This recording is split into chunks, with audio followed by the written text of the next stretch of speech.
जय श्री राम। किसी भी बालक के जन्म के बाद मनुष्य के जीवन में बहुत सारे परिवर्तन आते हैं। आप पाएंगे किसी संतान के जन्म के बाद भाग्योदय होता है, तो किन्हीं के घर संतान के जन्म के बाद कहीं ना कहीं परेशानी, रुकावट आदि आने लग जाता है। इसका कारण क्या है, इसका निवारण क्या है, आज मैं आपको बताऊंगा। तो सबसे पहले बालारिष्ट ज्योतिष शास्त्र में जिसे कहा जाता है, जिसका मुख्य कारण चंद्रमा होता है। बच्चे को बचपन में जब समस्या होती है, रोग होता है, या फिर बच्चा जब जीवन में बाल्यकाल में संघर्ष करता है, तो उसका कारण कहीं ना कहीं चंद्रमा ही होता है। और साथ ही साथ चंद्रमा की लग्न कुंडली में 12 भाव में जो स्थिति होती है, उन स्थितियों के द्वारा हम बच्चे का जन्म किस पाया में हुआ है उसका निर्णय करते हैं। और उसके प्रभाव के कारण बालक जीवन में बहुत सारे शुभ और अशुभ प्रभाव को भोगता है। तो ये पाया क्या है? तो चंद्रमा की स्थिति से 12 भाव में जो भाव में बैठा है चंद्रमा, तो उसे पाया प्राप्त होता है।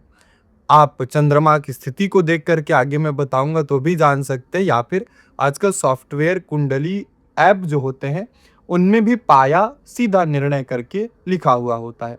तो 4 प्रकार के पाया जन्म में बताए गए हैं। पहला जो होता है वो सोना होता है, दूसरा चांदी का पाया, तीसरा तांबे का पाया और चौथा लोहे का पाया। ये 4 प्रकार के पाया में बालक का जन्म होता है। तो सोने का पाया किसे कहा जाता है?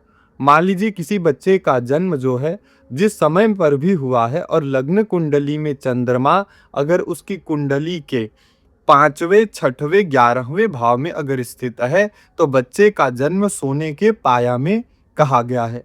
अगर सोने की पाया में बालक का जन्म हुआ है, तो ऐसा बच्चा सुख सुविधाओं को बड़ी कठिनाई से पाता है।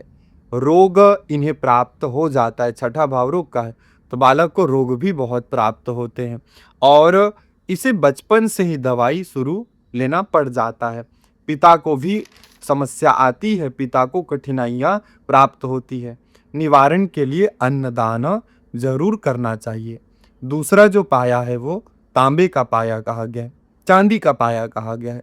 यदि चांदी के पाया में बच्चे का जन्म है, तो मान लीजिए लग्न कुंडली में चंद्रमा अगर दूसरे, 5वें और 9वें भाव में है, तो हम कहेंगे कि बच्चे का जन्म चांदी के पाया में हुआ है, जिसे बहुत ही शुभ माना जाता है। ऐसा बच्चा बहुत भाग्यशाली होता है, परिवार के लिए, अपने कुल के लिए उसकी वृद्धि कराता है, ज्ञानवान होता है, धर्मवान होता है, परिवार का मान सम्मान तरक्की को बढ़ाता है, प्रसिद्धि पाता है, अपने पिता के भी नाम को आगे बहुत बढ़ाता है। तो शुभ पाया है चांदी का पाया। अगला जो पाया है वो तांबे का पाया कहा गया है।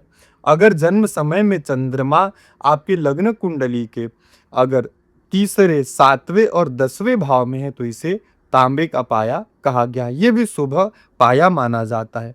ऐसा बच्चा अपने पिता की मान सम्मान को बढ़ाता है, पिता के लिए भाग्यशाली होता है, करियर के लिए भी अच्छा कार्य करता है, व्यापार में वृद्धि होता है और इसके जन्म से घर में सुख समृद्धि प्राप्त हो जाती है। चौथा पाया जो है वो लोहे का पाया कहा गया है। अगर बच्चे के जन्म काल में चंद्रमा लग्न कुंडली के चौथे, 8वें, 12वें भाव में है, तो इसे लोहे का पाया कहा जाता है। ऐसा बच्चा जीवन भर संघर्ष को प्राप्त करता है, बड़ी कठिनाइयों से इन्हें सफलता प्राप्त होता है। परिवार में परेशानी आती है, पिता को भी कष्ट प्राप्त होता है। ऐसे बच्चे के जन्म के बाद बच्चे को हॉस्पिटल का चक्कर कहीं ना कहीं लगाना ही पड़ जाता है। इसके उपाय के लिए बच्चे के जो बराबर उसका वजन है, उसके बराबर अन्नदान करना चाहिए। और जब बच्चा बड़ा हो जाए, 12 वर्ष की आयु से अधिक हो जाए, उसके बाद लोहे से संबंधित वस्तुओं का दान, चाकू, कैंची, उड़द, तिल आदि का दान करने से इस पाया का दोष समाप्त हो जाता है। और भी अनेक कारकों का हमें देखना पड़ेगा यदि हम बच्चे के भाग्य के विषय में जानकारी प्राप्त करना चाहे। लेकिन ये जो पाया होता है उसका प्रभाव कहीं ना कहीं जीवन में अवश्य पड़ता ही पड़ता है। जय श्री राम।